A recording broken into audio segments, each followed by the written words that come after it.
Assalamualaikum warahmatullahi wabarakatuh. Jumpa lagi di video pembahasan soal Olimpiade Biologi untuk SMA, KSN Biologi SMA tahun 2019 dengan topik sintesis protein. Nah, ini adalah soal nomor 5 OSK Biologi SMA tahun 2019. Nah, di gambar ini menunjukkan proses transkripsi dan translasi dari suatu gen sel prokariot.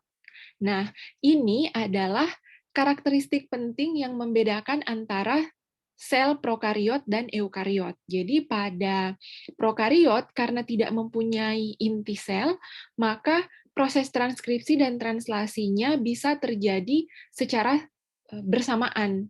Jadi misalnya ketika dari template DNA, kemudian dihasilkan mRNA, ini kan disebut proses transkripsi ya, transkripsi.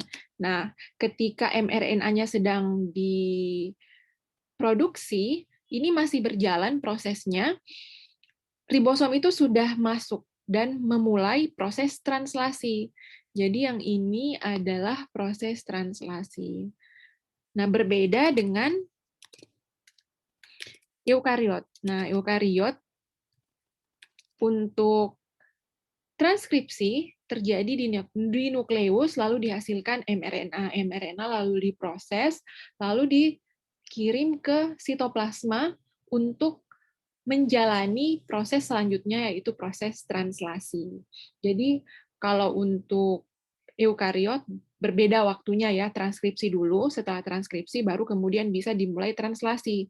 Tetapi kalau pada prokariot ini, sementara transkripsi masih berlangsung, translasi sudah bisa dimulai. Nah, kita lihat bagian A. Transkripsi berlangsung dari arah B ke A. Apakah benar atau salah? Nah, ini aturan penting yang harus kita hafal ya, karena konsep ini sering menjadi hal yang krusial untuk bisa menjawab soal-soal Olimpiade. Nah, mRNA yang diproduksi pada proses transkripsi itu tumbuh dari arah 5 aksen ke 3 aksen. Oke. Nah, karena kita menerapkan sifat DNA yang antiparalel ya, karena itu template DNA yang dibaca itu dari ujung 3 aksen ke ujung 5 aksen. Nah, kita lihat di sini. Ini saya kasih warna merah dulu. Mana sih warna merahnya? Oke. Nggak ada warna merah ya, udah ini aja. Nah, kita lihat ujung ini adalah ujung 5 aksen. Oke, nah di sini 5 aksen. Karena ini adalah mRNA yang sedang bertumbuh ya, berarti ini pasti adalah ujung 5 aksen. Nah, karena ini ujung 5 aksen, maka di sini yang bagian B ini adalah ujung 3 aksen. Nah, kembali lagi ke aturannya, DNA itu dibaca dari ujung 3 aksen ke 5 aksen, sehingga bagian A ini benar. Jadi transkripsi berlangsung dari arah 3 aksen ke 5 aksen. Jadi bagian A ini benar ya. Oke, kita lanjut ke nomor B. Pada ujung C dari mRNA akan ditemukan kepala metil guanosin atau 5 aksen cap. Ujung C, nah di sini. Ujung C mRNA akan ditemukan kepala metil guanosin. Nah, ini juga karakteristik dari pemrosesan mRNA eukariot. Jadi, pada eukariot, setelah mRNA dihasilkan, mRNA itu masih diproses dulu. Nah, salah satunya dengan diberi penutup five accent cap ini G3P dan ekor poli A supaya mRNA-nya itu tidak terdegenerasi. Nah, ini tidak terjadi pada prokariot. Kenapa? Karena prokariot ketika mRNA-nya diproduksi itu sudah langsung ditranslasi, jadi tidak ada pemrosesan mRNA seperti pada eukariot. Jadi bagian B ini salah ya. Oke, kita lihat bagian C.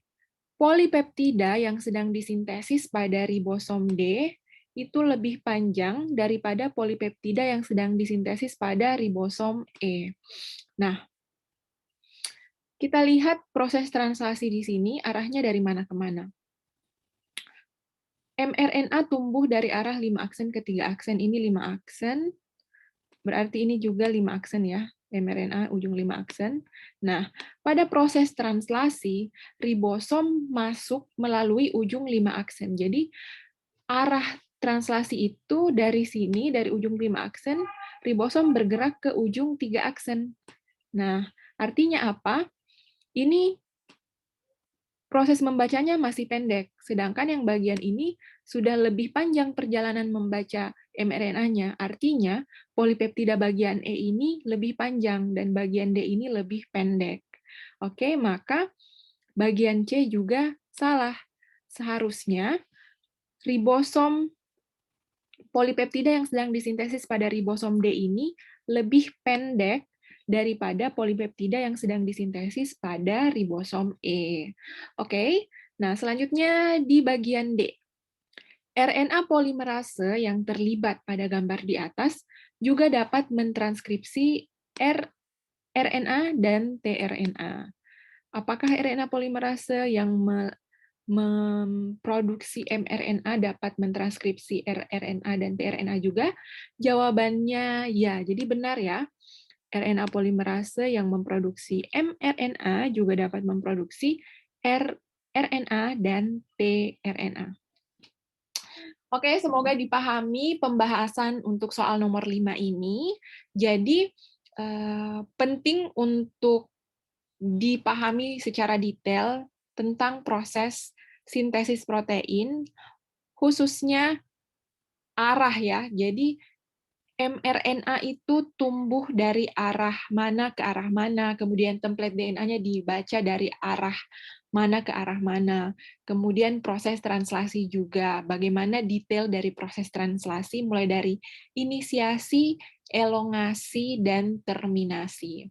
Oke, kalau misalnya kalian punya pertanyaan, silahkan diketik di kolom komentar, dan kalau sedang mempersiapkan diri untuk menghadapi Olimpiade, jangan lupa untuk subscribe di channel ini supaya kalian bisa mengakses lebih banyak lagi contoh soal, karena saya akan selanjutnya ya akan secara berkala mengupload contoh-contoh soal pembahasan tentang soal Olimpiade Biologi, dan jangan lupa juga di-share ke teman-temannya kalau materi ini bermanfaat.